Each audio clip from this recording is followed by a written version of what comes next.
श्रीपाद करे विमूढ़ता अर्थात मूढ़ता का त्याग करो और सर्वाधीश्वर युगल सरकार के चरणों का चिंतन करो।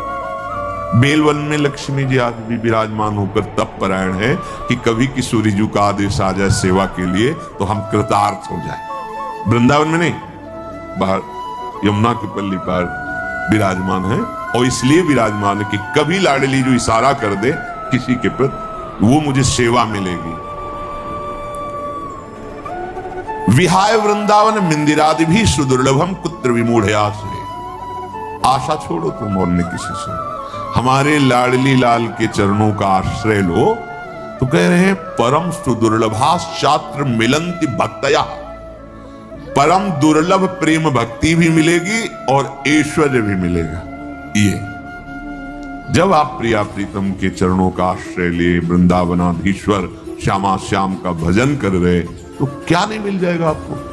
बड़े सद्गुण है, पर भगवत चरणारविंद की शरणागति नहीं, भजन नहीं, क्या होगा इससे?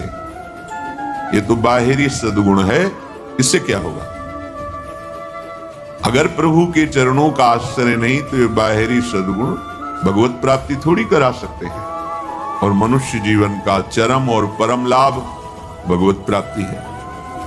रूप विभवई, बड़े रूपवान हो, देह भाव से अपने रूप को देखकर गर्व करते हो कि मैं बड़ा सुंदर हूं। कितने दिन टिकेगी सुंदरता?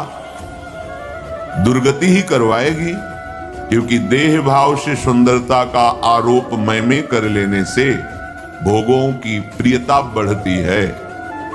भोगों की प्रियता दुर्गति का कारण है, बुद्धि का भ्रष्ट हो जाना है, सत्य वस्तु से पतित हो जाना है। तो किम रूपई, बड़े रूपवान हो उससे क्या होगा? बार बार दर्पण में अपने रूप को देखकर गर्व करोगे और विषय प्रियता बढ़ेगी। श्रीपाद कह रहे हैं किम दानम, आप बड़े धनी हो, आपको गर्व है कि मैं गरीबों को देता हूं या किसी को भी देता हूं। इससे क्या होगा? तुम्हारा अभिमान पुष्ट होगा, तुम्हें जो पुण्य का है वो और लाभ मिलेगा। एक की जगह 1 लाख दे देगा। इतने में तुम अभिमान से युक्त हो, और बढ़ जाएगा तो और अभिमान बढ़ेगा, तो होगा क्या? दुर्गति। क्या होगा?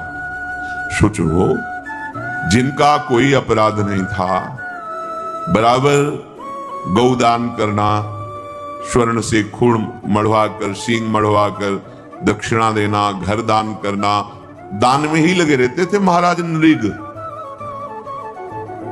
चूक हो गई, जो ब्राह्मण दान नहीं लेता था उसकी गाय आ गई गौशाला में, उनको क्या पता, उन्होंने किसी ब्राह्मण को दान कर दिया। जिसने दान लिया वो लेके जा रहा था, जिसकी गाय थी वो कभी दान लेता नहीं था। उसने कहा ये तो गाय मेरी है, बोले नहीं ये तो मेरी है क्योंकि अभी महाराज नृग ने दिया है, चलो महाराज के